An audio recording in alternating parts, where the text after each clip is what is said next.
right, well, I've got 1,000 customers. It means nothing. Chris, I'd kill to be in her position and do that. I have to kick myself out of the house because I get cabin fever when I'm at home. Would it be right for you right now to have £1 million, £1 million company? No. So today, we just thought we'd do a quick pod with my good mate Sam, who's doing all the content for this latest run of podcasts that we're doing. We had a bit of a chat, didn't we, about sort of where you got started, why you got started, and I just thought I'd make a bit of a different, interesting take. You're obviously from a different generation than me. Yeah. So over to you, Sam. Why did you decide to start your business, particularly so young? So just from a general business point, I never thought I would ever have a business. I always thought I'd be the employee. You made a great point last episode where you said about business owners, like when you were young, you saw them as someone who had something special or yeah, definitely an advantage. But I kind of fell into it being a freelancer and having so many clients, you end up basically having your own business. Yeah, I mean, it's interesting because, like I say, with us, with the whole window cleaning sort of thing, I started up, like I say, because I felt I had to, because obviously, you know the story. I've kind of lost my job, started, from the bottom, if you like, a little bit, kind of muddled my way through it a little bit. And when I was like 33, which is like 10 years ago, it's like tomorrow's my 43rd birthday. All Happy right, birthday. mate, stop right now. I'm not 43. I'm like sort of 19 with almost 23 years experience. It's fine. So, but yeah, no. When I've started out, I've had to sort of build a customer base, and the advantage of me doing what I've had to do is because I've had to build up regular customers. So, for example, I don't just clean your windows once. I'll come back every 4 weeks, etc. Services sell off from there. Your industry is way different, and you're almost like job to job to job to job, you know what I mean? There's very few people I imagine you do repeat work for, isn't it? So yeah, and if I do get repeat work, I mean, I love it, as you would as well. Obviously with mine, the individual jobs, they have to pay more because they're less likely to be repeat jobs. 100%. But yeah, that is a difficult thing that I've found in the starting points of the business, is finding that consistency. Do you think the biggest part of the challenge that you face is your age? Do you think that you're up against it because of how old you are, given the people you're dealing with? Potentially. A lot of the people I'm dealing with have a lot more experience in the field as well, so they might actually know the ins and outs of what I do. Yeah. I don't know if it's necessarily a disadvantage. No. I like being young and having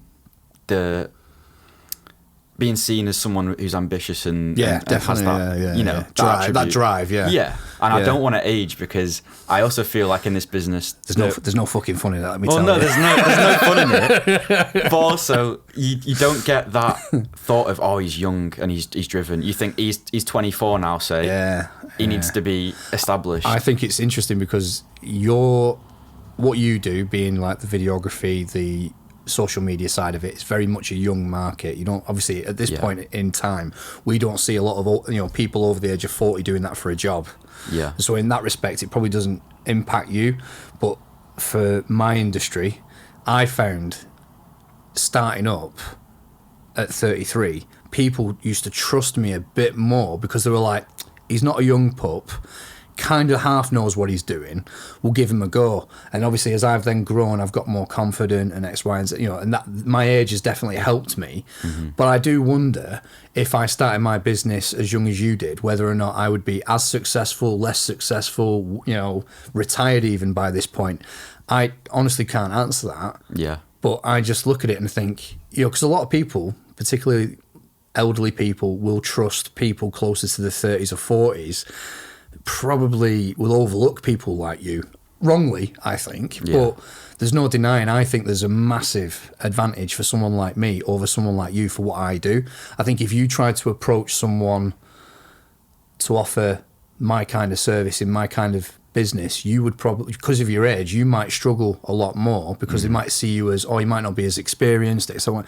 But it's funny how that doesn't apply to what you do on a day-to-day for social media and stuff like that. It's funny how you have two different standards for a business, but put it this way, Chris, try selling a social media package to someone who doesn't use social media. They think that you're just robbing them blind. Well, it's like trying to sell sand to an Eskimo, isn't it? Exactly. They don't want it. They don't want anything to do with it a lot of the time. Yeah. But you've also got selling points in that, because what I do is I say, you know, you don't want to do it, I'll do it for you. It's saving you the time, the energy, the skill. Solving a problem, isn't it? It is. It's solving a problem, and you get in professional standards at the same time. So that is how you do it, but it is hard. And I faced a lot of rejection in that, where people say, we're not interested, we don't know how it would improve our business. Has how you handle rejection changed any from when you started to now? Yeah, so I mean, not long ago, I was at a point where all my work kind of dried up, and I thought, right, I'm going to go into town and walk into every business and offer the service. And I mean, to put it short, I got rejected 99% of the time. Which you will do, won't you? I mean, Exactly. This is the thing. There's that one little diamond in the rough, isn't it? There's that one little... You might sift through... If you're a gold miner, for example, you might sift through 13-odd rivers. You might do 6 months' worth of work and you get one nugget. Yeah. You know what I mean? Yeah. It is, in some respects, a lot like that, isn't it? It is. And now, if I was to go and do the same thing, Yeah. I know for a fact that the ratio would be better and that I would have more success. What do you think's going to create that, though? Is that your confidence? Is that the fact that you know more, you know better now? Or is that just more of you found a tactic that kind of... It's a good mix of both. So my strategy would be different. I now know that as I said before, I want to go to them and see how I can fix a problem, like you mentioned a lot. Also, my portfolio is bigger, my confidence is higher, and my skill set is improved. You've got something you can sell as well that's visual, and obviously a picture paints 1,000 words, doesn't it? It's like, so if I'm trying to sell window cleaning, for example, first thing I'll probably do is do a before and after, put it on social media, and someone goes, "Oh, that looks good." And so, but if you was to go big long paragraph of why you were the best window cleaner in the world, it's like yeah, you're boring me now. It's like I'm not 2 sentences in, I've already clicked off. It's like, but with an image, it's almost like, oh, that's quite pleasing to look at, that, isn't it? Exactly. You were saying about how because we were talking, weren't we, about how there's a guy I know does the jet washing thing, and it's very sort of soothing and relaxing, but it's visually pleasing. Yeah. And so I think that playing into that is probably where, you know, doing what you do, it kind of, that's its strength, isn't it? It kind of sells itself almost, doesn't it? Definitely. A portfolio, as someone who does what I do, it sells your entire thing. And that's why a big thing, I graduated uni last year, so I now got a degree in filmmaking. And a big student loan, no doubt. Exactly. And what's that degree done for me? It's got me nothing. Every bit of work that I've ever had has come from just doing it. Yeah, I'm not going to lie to you. I don't have many regrets in life, but I do regret going to uni. Yeah. I don't think it served the purpose. I don't think it lived up to the bill at all. We were always told that education's powerful, blah, blah, blah. And it is, look, it has its value 100%, but the idea that formal qualifications is the way to go for everybody is for the absolute birds. 100% agree. I mean, I don't know what your experience of uni was like, but for me, it was essentially 3 or 4 years of me going on the piss. Yeah. And at the end of it, I did the police criminal investigation degree. I did a foundation degree because I didn't have any qualifications at all. I didn't have GCSEs or anything. So I had to do what's called year zero, like a little foundation degree. Yeah. And it was little niff-naff and trivia. It was like English, maths, valuing diversity and stuff like that. You know, it was just a bit Not like... a bit of you, Chris, no. Well, the thing that made me laugh is I took the piss royally. Anyone who went to uni with me, you're welcome. I took the piss royally. We did this thing called valuing diversity. And this is probably not very PC to talk about, but what happened was we watched this film called Rabbit Proof Fence, which is about the Aborigines being exploited in Australia and kicked off the land and all this sort of stuff. And the instructor, the lecturer, sort of Carolyn King, sort of said, right, you know, you need to go away and sort of, you know, reflect on what you've taken away from the film, sort of thing. And it was meant to be this sort of wishy-washy, sort of, you know, love and bubbles type effort. And so the next day I came in with a friend and I dressed up as a rabbit, had a carrot, and, you know, in mid-lecture, dressed as a full-on rabbit in a lecture theatre from about 60 people. Right. So, yeah, like I say, you know, and then, you know, midway through conversation, pulled a carrot out of my bag and started munching away, sort of thing, and clearly wasn't taking it very seriously at all. Well, nowadays you're getting kicked off the course, mate. I'm getting cancelled. Yeah. I'd be lucky if I don't get stabbed. You know, but joking aside though, really, it was it was billed as being like an educational thing. It was billed that this was the way forward. Everyone needed a degree. And I think all it did, if I'm being honest, is it devalued having a degree. Obviously, back when I was a kid, if you had a degree, you were a lawyer, you were a doctor, you were an architect, you were a professional, you were a barrister, stuff like that. If you worked in a hospital and you weren't a doctor, if you were a nurse, you didn't need a degree. Nowadays, you need a degree to be a nurse or a policeman. And I think it's just devalued what having a degree is. It does, but also I think of it in a way that if you need a degree to be a nurse, then surely the standard of nursing has gone up. I know it's a moneymaker as well, but... Well, that's interesting you mentioned that. We're getting a bit off topic a little bit, but my mum, she used to be a nurse. And back when my mum was in the Navy, she was a nurse. She came out of the Navy, she worked for the NHS. It was all in-house training. Yeah. But what is that you have what's called nurse practitioners now. So now they're expected more from the nurses. So whereas back in my mum's day, she would, for example, be a nurse and she would follow the instructions of the doctor, etc. She won't be able to prescribe medicines or anything like that. Now, some nurses, for some medications, they can prescribe some medications, they can perform stitches, whereas back in my day, my mum wouldn't be trusted to do stitches. So the thing is in some respects, but it's improved, but all that's happened is that nurses are expected to do more for less, for the same amount of effectively the same amount of money, if not slightly less than what they were doing it back then. So in real terms, it's not shifted any. There's been no real value given, right?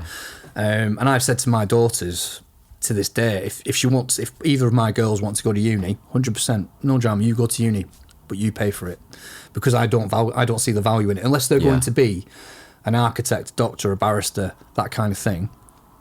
It's not worth it in my eyes. Well, I think that's totally fair.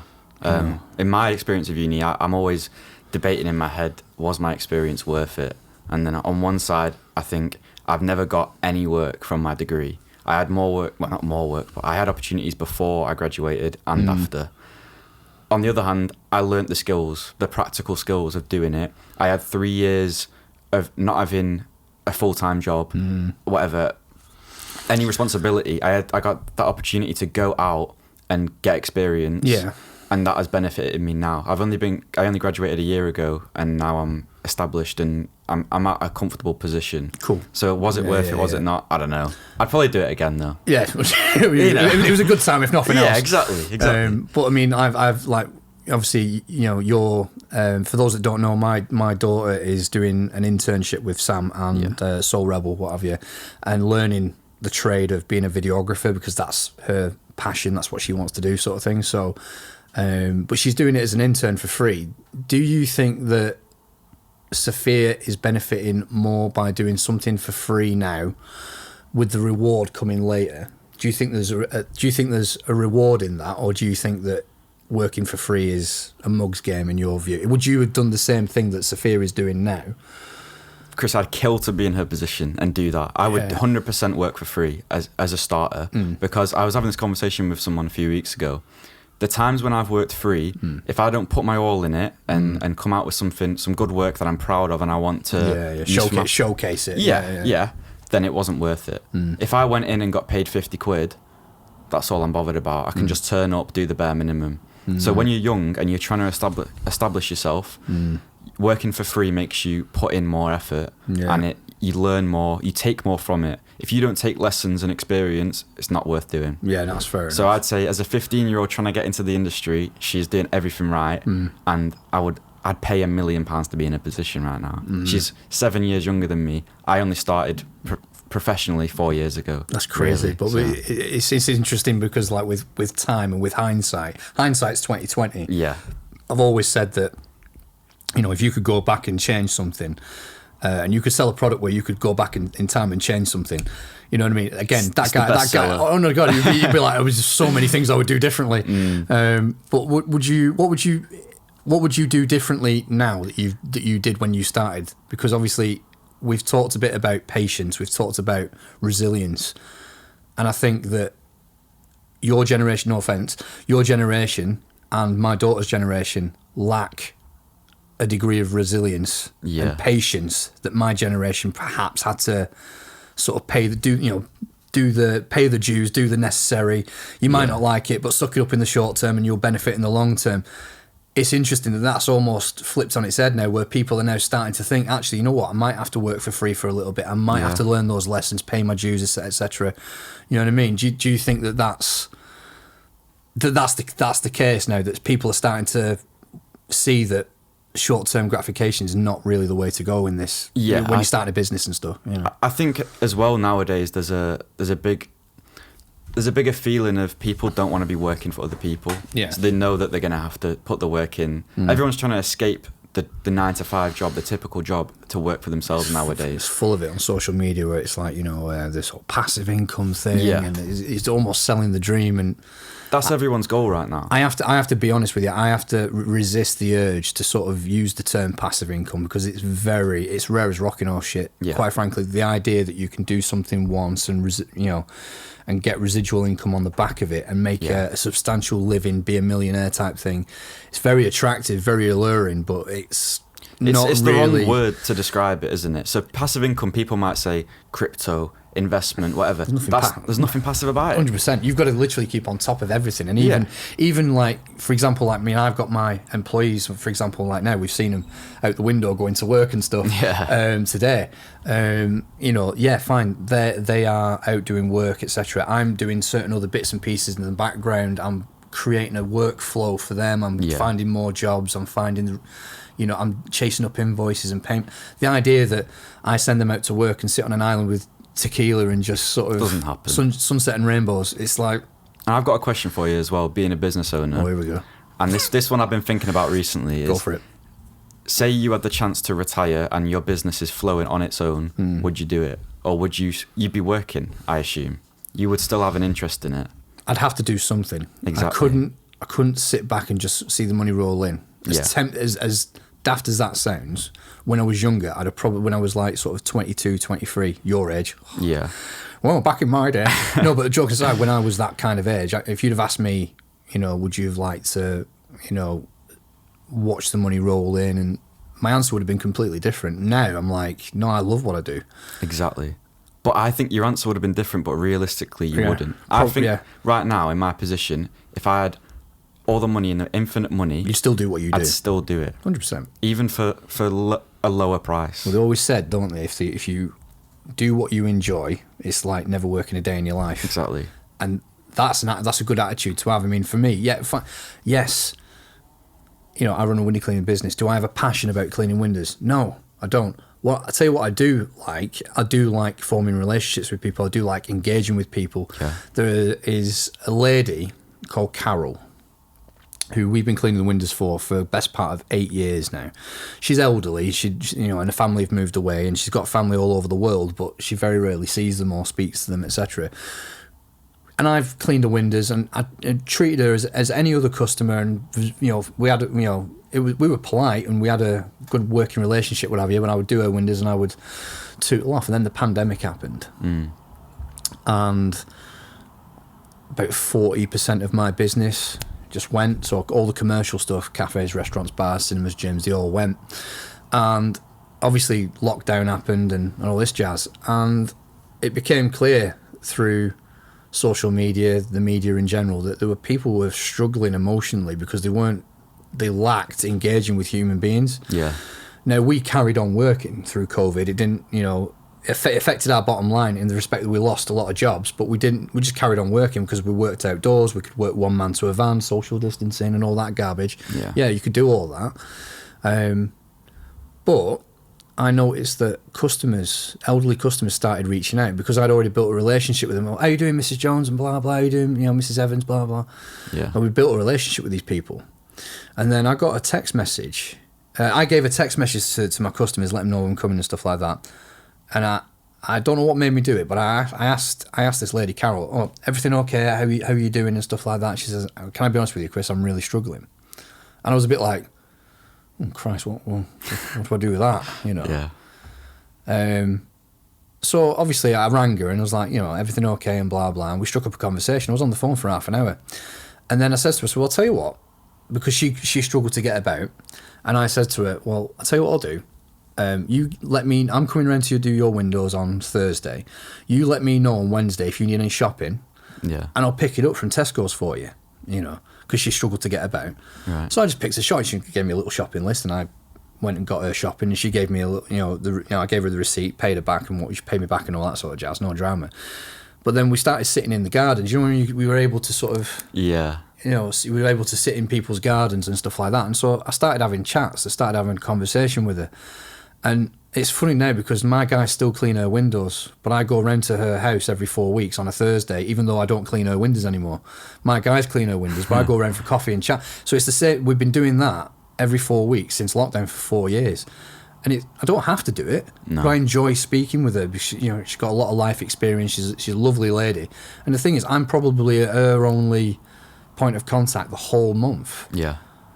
So... But that's the type of thing, to kind of put a bit of a robotic spin on it from a business point of view, that's the type of thing that builds a good business, is having real relationships. I suppose it does, but it's not done for that purpose. Exactly. You know what I mean? I did it because I did it because I wanted to do something nice for her. Yeah. I didn't do it with the intention of getting a reward for it. Yeah, you didn't think I'm going to go and hang out with her so that she buys a window cleaning service again. The thing is, when all said and done, it's a bungalow. Charge her £10. It's like, all right, 10 quid for a bungalow. All right, okay, fine. It's 10 quid. I'm not going to sell my soul for 10 quid, but circling back a little bit, you're talking about doing something for free for future reward. It's like, in some respects, you've got to kind of be patient, understand that everything is not a transaction. Yeah, definitely. And you might have to sacrifice a little bit of time to build up a bit of experience. Yeah. Younger people now, I think, are starting to realise this more now. Increasingly, it used to be a case of like, since obviously, my day growing up in the 90s and leaving school in 98 and all this sort of stuff, we were always had it instilled into us, climb the greasy pole, be a reliable employee, blah, blah, you'll be promoted and, and then you retire and all this sort of stuff. And it's like, people want more, but I think people don't really know where to start looking. That's the truth. Yeah. And once you get involved in a job nowadays, it's difficult to get out of it, isn't it? I say it easier now, but especially in your day, if you got a stable job and a mortgage, you're done. You're locked in there, aren't you? I know plenty of people I went to school with. One guy in particular, Martin, he didn't do very well at school. Even though he wanted to, he was like one of these kids that sort of really persevered. Not like me, I was just like, I couldn't be bothered and I couldn't wait to get out, to be honest with you. He really invested in it. It was like, trying to do 100% of everything all in one go. And he got himself, he was almost, he wanted to be a photographer, ironically, sort of similar to what you do, but like just still photography. He had a passion for wildlife. He wanted to do that. And he said, I'll be a journalist and then, work for National Geographic, sell pictures, etc. I'm 100% behind that. And then he started working for a local paper. And it was a low paid job and he did a bit and then he got a little bit more money.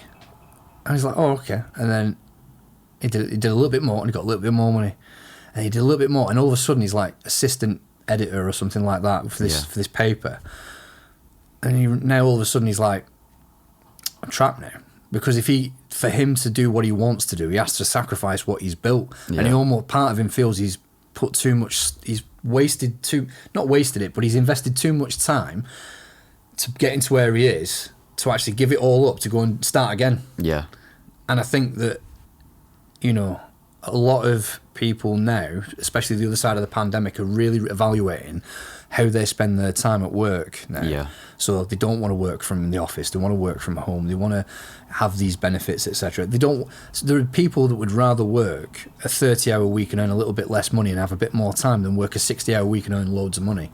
Absolutely. I definitely see that now. Yeah. I don't know what your experience is of that.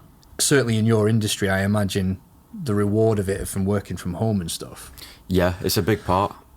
If I have a week where I work from home, I don't really count it as working. Do you know what I mean? I'll tell the missus, I'm not really doing anything this week. I'm editing at home, but like, you know what I mean? I'm not do it on my phone or whatever, right? Yeah, or do it on a tablet or something like that. It has huge benefits. Like, you don't feel like you're trapped somewhere, I think an office environment, I would personally hate it. You get cabin fever. Yeah, definitely. I'll be like, nah, it's not for me. Yeah. Even now, I find myself, even though I don't technically have to leave the house, I have to kick myself out of the house because I get cabin fever when I'm at home. Yeah. So even if I need to do office work, I'm like, no, I'll go out and gather more customers.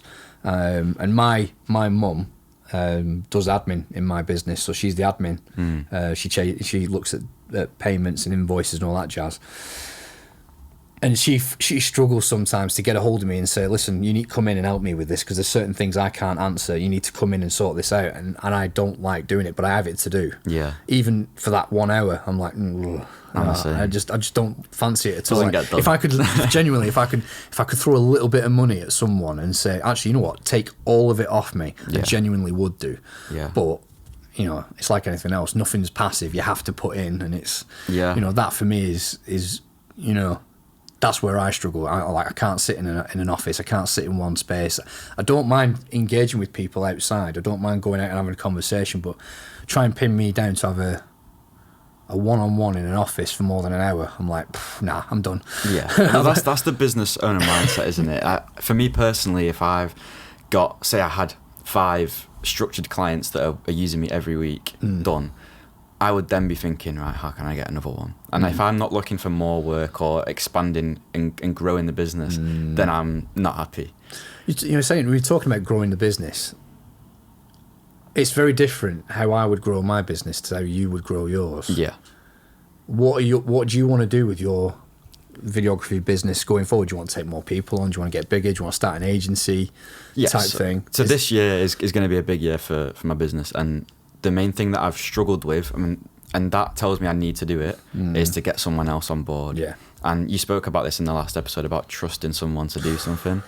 I hate that. I bottled it a lot. Yeah. In the early days, I was a bit like, nah, it's not for me. Yeah, and I'm not there yet. I've found a few people, but I can see myself bottling it. The biggest challenge I find when you're taking someone on is trusting that they will do as good a job as you. And you have to get out of that headspace because they won't do as good a job as you because they don't care about your business the same way that you do.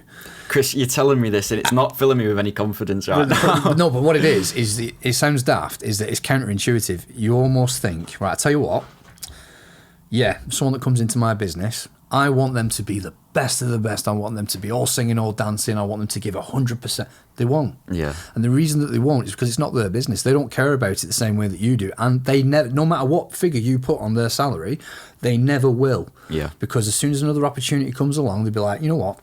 Shiny object syndrome, I'm off. Yeah. And it's fine. It's not a problem. I understand that if one of my guys gets distracted by someone else, offered more money, he might go.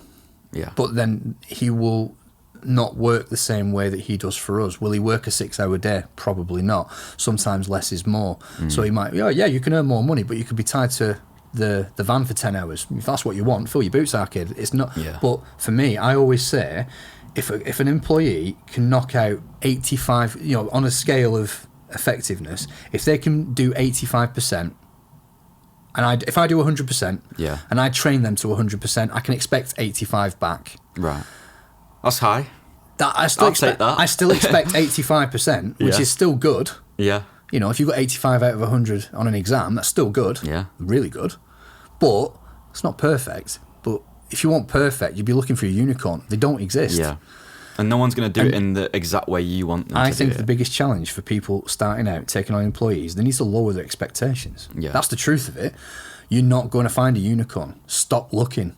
Yeah. You know what I mean? I think if you take on that first member of staff and you have the understanding that, sure, you have to teach them. They're going to learn everything from you.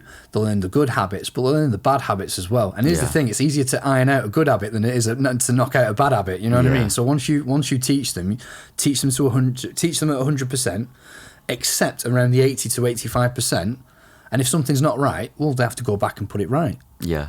And I think with my industry as well, the difficult thing about me teaching is that I barely know myself. I'm self-taught, really. And for stuff like making social media content, it's in my head. It's just opinion. I couldn't do what you do. And the reason why I couldn't do what you do is because what you do is subjective. Exactly. What I do There's a method to clean a window. No, it's not that. No? It's not that. You look at a window and go, is it clean? Yeah, right, there you go. Pay me. Well, that's a good point. You look at a photograph, I don't like the lighting on that. Not too keen on the editing. the client has an input, Yeah. and they say, well, you know what, I don't like that. I like this, and you're like, well, that doesn't work because of X, Y, and Z, and that exposure does this, and Yeah. it doesn't look right. So in your eyes, you're thinking it doesn't look right, but they're paying you, so it has to look right for them. Yeah. So everything's subjective. If they turn around and go, it's all right, Do you know what something? but for me, it's like I clean a window. You can argue the toss as much as you want. That's a clean window, and I've Yeah. cleaned it. Yeah. Pay me.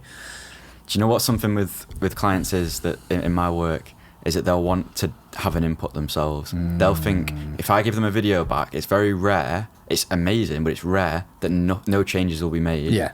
They'll watch it and they'll see a tiny bit. No, I want that changed. But the viewer doesn't care as much as you. I feel like a bit of a unicorn now because you've done a video for me, and I've gone, yeah, mate, happy days. Post Exactly, mate. And thank you for that No, very much. You're welcome. You're welcome. Checks in the post. Yeah. but like I say, it's like you know, for us, it doesn't generally happen. Either we do a good job and we get paid, or we do a bad job and the customer says, Chris, not very happy, blah, blah, blah. Yeah. And then we go back and I will keep sending the guy back until we get the result we're after. Yeah. But there is no subjectiveness about it. The window is either fucking clean or it fucking ain't. Yeah. And if it's not fucking clean, I'll be sending you back. Yeah. You know what I mean? And here's the thing, the lads that I'll send out will get bored before I will, because I will just keep sending you back until it's right. Yeah. You know what I mean? And that's how it's so much easier to deliver what I deliver Definitely. than for you to deliver what you deliver. It's easier for me to scale. Yeah. Because I have regular customers that pay smaller little amounts. Yeah. Whereas you operate in a reservoir of smaller customers with bigger prices. Yeah. Whereas I operate in a bigger reservoir with lots of tiny little prices, and I can cash flow my business pretty quickly. The challenge for you is to get the right people to pay the right amount of money on time, every month, and then having a campaign that lasts longer than 12 months. Yeah. Because I imagine in your industry, you'll be signed up by a client for 12 months, and you will go balls out, you will work on that client for 12 months solid, you'll give it your all, and they'll go, yeah, that's all right, happy days, you know, and there'll be a bit of toing and froing. And after 12 months, they're like, right, cheers, Sam. See you later, mate. Mate, you're putting me off my own business right now, to be honest, thinking about it. Like, even then... You want to be a window cleaner? We'll talk about it after. No, but even in social media as well, when you're trying to grow a business, you make something that's brilliant for them, doesn't get seen by people. No. That's not my fault. Even if it does get seen by people, it's seen as the work of the company that you work for, not your own work. So it's very hard for you to sort of say, look, you know, these are my wares.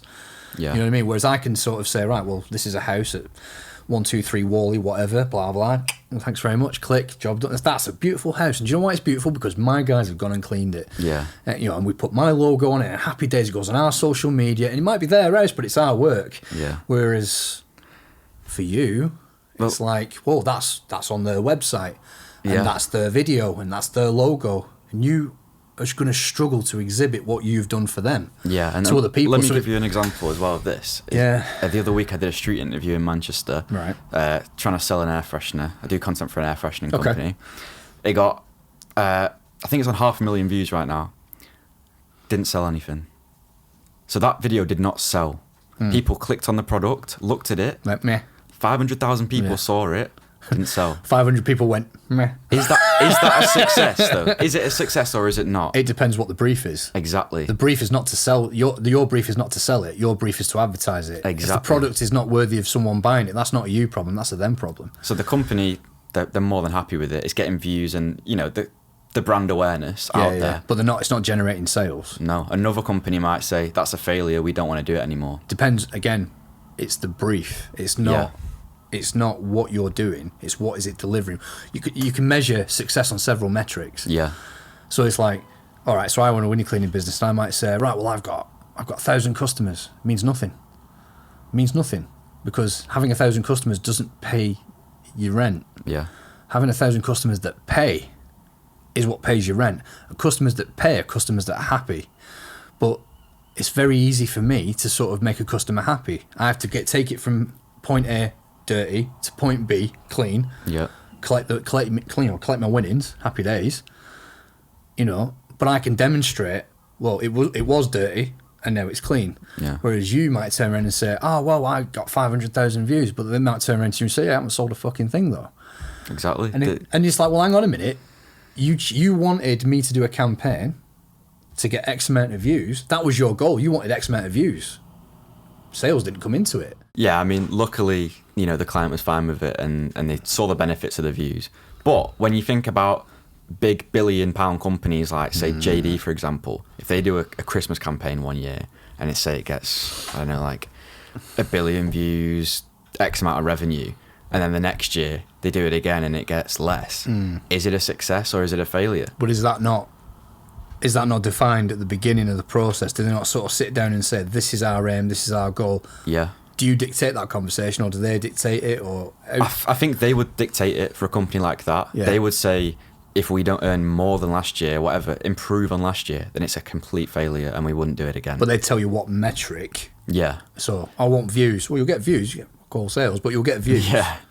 But you might say, well, I want X amount of sales, and you'd be like, right, well, that's why it's a complicated game, because the type of content I produce, some might do better views, some might do better sales. Yeah, for me, it's dead simple, innit? It's either clean or it's not. Yeah, exactly. There's no subjectiveness about it. Yeah. So it's like, it's interesting. You're gonna have to. You have that additional challenge to navigate that, whereas it's like you can't challenge. No. You can't. It's either clean or it's not. Now you might want it cleaner.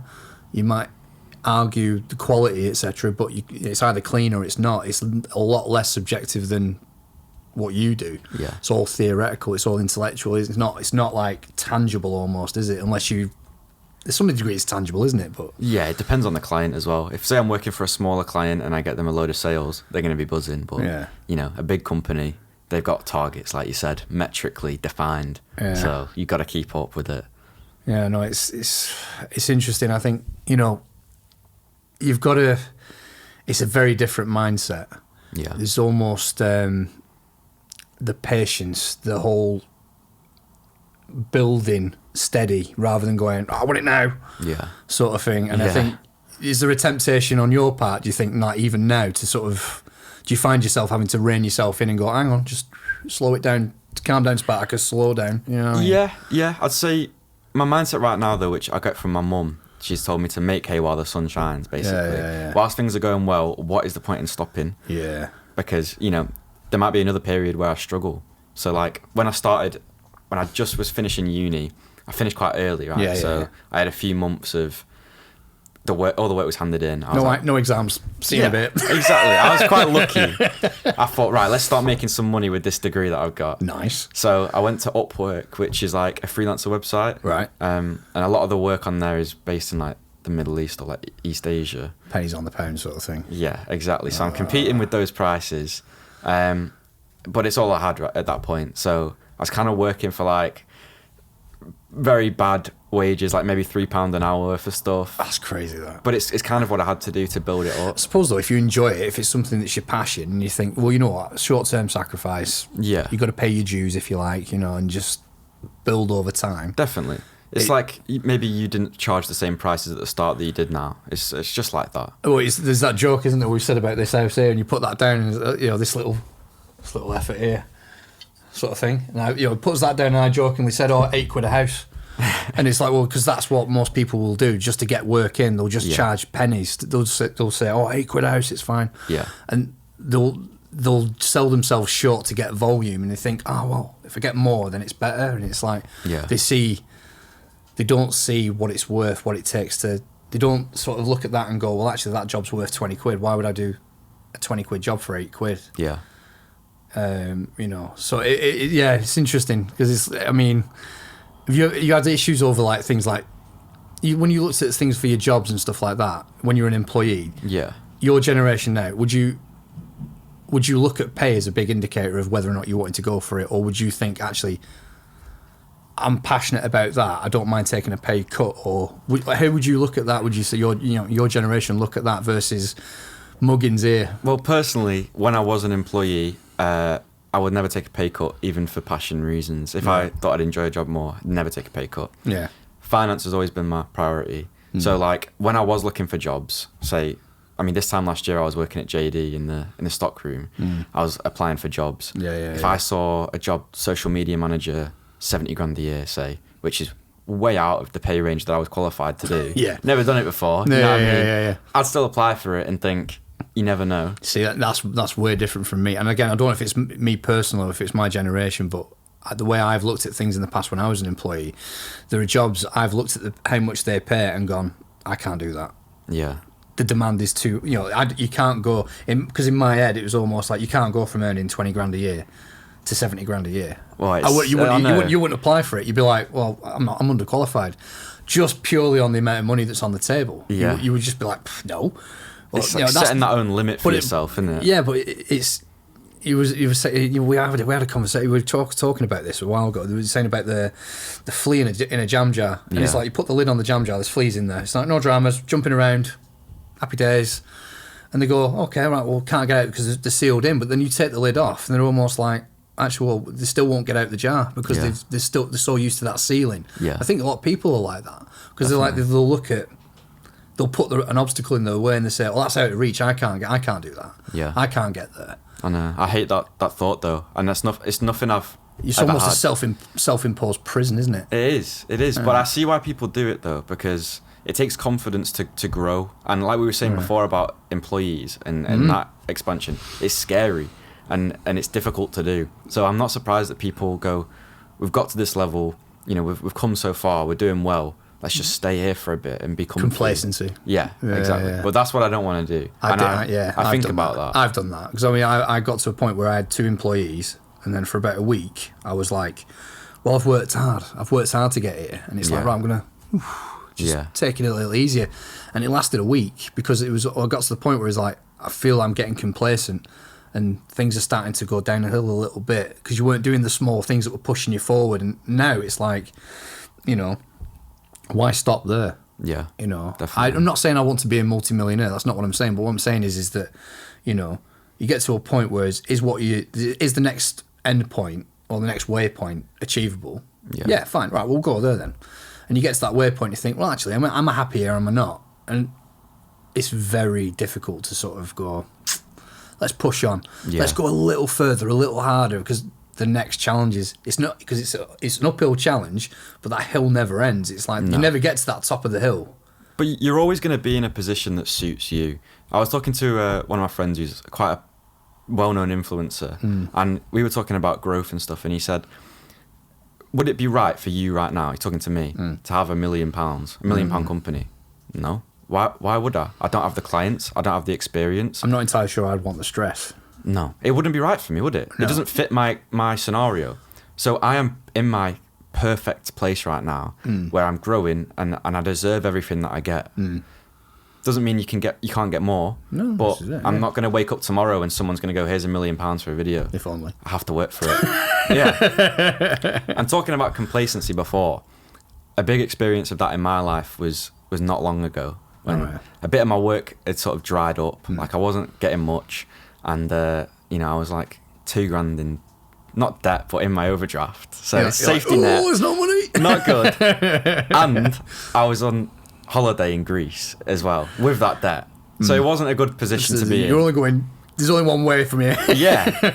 I had not much to come back to, but I had a bit of a lifeline. Yeah. And I was applying for jobs. And on the way back, I was at the airport in Greece. I got a job offer, £30,000 a year to do what I do now, but for a company in Manchester. The security of a job. Exactly. I thought, I can't say no to it because I don't have anything else. It's not ideal. 9 to 5 Manchester, giving up freelancing. All the cost associated with travel, commute. Yeah, tax. After tax, it's not brilliant. No. But I thought, right, I'll take it. And in this next 2 weeks before I start, I'm going to do everything I can to get enough work so that I don't have to go to that job. Yeah. Within a week, I had 3 more contracts, I said no. So when your back's to the wall, you can do what you need to do. You just need an added motivation of having your back to the wall. Why did I not do that before the rut, before all the work dried up? Why did you leave it till death's door for you to sort of go, right, I'll do it? It's complacency, isn't it? Yeah, this is it. It's literally, you don't know until it happens, but after you've learned an experience like that, you can spot the signs of, are you being as efficient as you can be? Are you growing at the rate that you should be?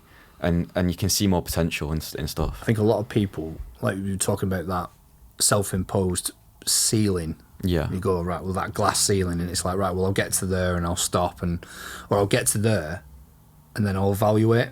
But by the time you've got there, you realise how hard it was to get from where you were to where you are, and you're almost thinking the next step is just too much. Yeah. And I think this is why some people, when it comes to taking on staff and employees, scaling up and growing, they just go, it's too hard. Yeah. But they don't realise that actually, if they just push on that little bit further, go through that added stress, take that one employee on, all of a sudden it's like, oh, actually, my workload's halved. Yeah. They look at how hard it's been, not how rewarding it will be. Yeah, definitely. And that just requires a little bit of planning and a little bit of patience. I think that is what certainly my daughter's generation, perhaps to some degree yours, they lack. They think, swipe left, do this, X, Y, and Z, have food delivered to the door. Yeah. You can have food delivered to your door in under 20 minutes. Yeah. It's like, right, well, it's easier than cooking, isn't it? Right, done. My generation required a little bit more patience, required a little bit more, almost pay your dues along the way. Yeah. Do the right thing, sort of just steady it away sort of thing. Whereas your generation, perhaps to some extent, knows, I want it now, I want it yesterday. And there's absolutely nothing wrong with that. But it's expectation, isn't it? They expect everything. Yeah. But I think, as you said, there's nothing wrong with it. It is a good attribute to have. And if your young'un has those attributes where she wants it yesterday, but she knows the work that she's got to put in and she knows how to do it, that's the perfect match for me. Like, I want everything. I want to live in abundance, but I also know that it's going to take effort and time, and it's not going to come to you. You've got to go to it, sort of thing. Yeah. Just wanting something isn't necessarily a greedy or bad thing. No. It's ambition. No, it's ambition, yeah. Yeah. And you've only got one shot, so why not? Do you not think that ambition is a bit of a swear word, though, for some people? It certainly was for us. Yeah. We were sort of raised to think that, like I've said previously, people like us don't run businesses and rah and all this sort of jazz, whereas like your generation seems to be a bit more cavalier, a bit more buccaneer, a bit more sort of like, no, let's grab it, let's do it. Yeah. Let's there seems to, in some respects, there seems to be more enthusiasm, but then there also seems to be an expectation it will come to them to some degree. It's certainly from certain areas, certain people within that generation think, oh well, there's a sense of entitlement. Yeah. That's how I perceive it. There's a sense of entitlement from younger people. A little bit. I think right now is definitely the easiest time in history to be a business owner. 100%. And to grow a business. But with that, everyone thinks they can do it. And maybe you can't. Maybe you aren't cut out for it. 100%. Maybe I'm not. Maybe in a year's time I'll be back in employment. I've always said, I don't think everybody can run a business. I don't think everyone has the patience, the mindset, all that jazz. I've said this before, but I do think everyone should at least give it a try. Yeah. Because you're never going to go to your grave wishing you cleaned one more window, but you might go there going, you know what, I wish I'd have tried a little bit harder. I wish I'd have started that business when I was younger. Yeah. That's my regret, because like I say, when I started at 34, I was like, I remember thinking when it started taking off, and I found it a lot easier than what I thought it was going to be. I thought it would be a challenge. Yeah. I thought it would be tough, and there are days where it is still tough, 100%. Life is not without its challenges, and neither is running a business. But I didn't think it was. I thought I'd find it a lot harder than what it was, and I'm so glad that I took that jump when I did. Yeah. Versus going, you know what? Oh, it's too hard, this. I mean, the best time to start is always yesterday, isn't it? I reckon. I don't know for certain, but I reckon if I'd probably started when you were younger, I'd be a lot further on. Yeah. You never know. I mean, maybe I wasn't mature enough at the time. Maybe I wasn't in the right mindset. In terms of how I think has changed vastly from being being your age, from being, like, say, being 22, 23, the way I think about things has changed vastly. Yeah. I used to think a lot more about how life happens to you rather than you have to make the most of your opportunities. Yeah. I used to blame other people for my shortcomings and stuff like that. A lot of people I grew up with, it's not because I'm a nasty person, I don't hang around with them anymore, just because I don't have anything in common with some of the people I grew up with. Yeah. They still live their lives blaming others for things they haven't done, whereas to some extent I look at it and say, well, if I've not achieved something, that's my fault. Yeah. If something goes completely wrong or completely to tits, that's my fault. That's on me. That's not anyone else's fault. It's all me. It's on me. If I do well, it's on me. If I do badly, it's on me. It's not. But a lot of people I find that I grew up with, when things go well, they take the credit. But when things go completely to tits, they start pointing fingers at other people. And that I certainly think that's a big thing at the minute. Is if you're pointing more fingers than thumbs, then you've got issues there, big time. Yeah, I mean, and that's one of the benefits of being a business owner, is that you learn a lot about yourself. And I was probably the same when I was growing up. I thought, all the bad things are just, I'm hard done by, whatever. But you take so much responsibility. You think, you can see that the effort you put in and the stuff you do affects your success. Yeah, definitely. And that's something that took me a long time to learn. Like, say at school, if I did bad in a test, teacher wasn't good. Some excuse like that. Nowadays, I'm thinking, you're just lying to yourself, mate. Like, what are you playing at? Who are you trying to kid? Yeah. Pull the other one, son, he's got bells on. Exactly. And it's funny, isn't it, to look back on? Yeah. Before you had this experience, but you'll never know until you do it. Yeah. It's funny, like I say, you never know what could have been. Yeah. But I always look back and think, God, I wish I'd have tried it when I was younger. Yeah. But I don't think I was as ambitious. I don't think my generation at my age, so when I was 22, I don't think I was nearly as ambitious as your generation is as a whole now. A lot of 22-year-olds, 23-year-olds, they're so ambitious, they're so driven. Perhaps misguided, because they think, I think some of them misguided, think it's going to be easy, but there's that drive, there's that, no, fuck it, I want to do it. Now, some of them will give up, 100%. Probably half of them will give up. But the fact that virtually every 22-year-old I speak to has that a little bit of, no, I want to do this, I want to do that, I want to do the other. However misguided they might be, my generation was very much like, I don't know, and everything was uncertain. And don't forget, we didn't have access to technology to the same extent that this generation does. So our ability to gather information and act on it is vastly different. So maybe that had something to do with it. But ambition as a whole, when I was growing up, it was, you were like, you get what you're given, basically. Yeah. I mean, no doubt lack of the internet played a part in that, because, I mean, it sounds weird to say, but a lot of my motivation and ambition comes from me being like, I want that lifestyle, I want that car, whatever. You've seen it, you can visualize it. Yeah. Everyone's got one life, he's got a better life than mine, I want it. Like, it's jealousy at the end of the day. And that's what motivates me. And some people might be motivated by other things. I think the only danger in that is taking things at face value, because my generation never took things at face value. They were always like, what's the catch? Yeah. What's the catch? Yeah. How are you getting me? All right, I'm giving you this. What have I got to sacrifice for that? Yeah, I've put it very simply. But a lot of people would look at that and go, well, he drives a flash car. The fact that he's suicidal and... Yeah. It's a good point. It's a very good point. He's driving a car he can't afford to impress people he doesn't like. Yeah. Well, that's success. Yeah. On the face of it, it's successful, and it's like, is he? I mean, even when you hear about companies, billion-dollar companies that fail, like, imagine that. Imagine having that on your mind. You fail, and it's like, right, well, hundreds of people have just been laid off. Yeah, you would have thought at your peak that it's never going to fail. You've got people relying on you to feed their families. Tomorrow it could fail. And you could sell the business for nothing and be like, right, what happens now? You need the resilience and the lessons learned. And it's not just about how much money you can earn. It's about how reliable what it can do are for you. Yeah. If you have that business that's right, we're done with that one now. Can we go and start from scratch again? Build up another one at the same time? That shows that you can really do it. It's not just luck. 100%. Yeah. Mate, thank you for coming on, and it's been insightful, if nothing else. Been entertaining. Definitely. But like I say, thanks for coming on, and all up to see you again in the future. But we appreciate that. Thank you, mate. Cheers. Good.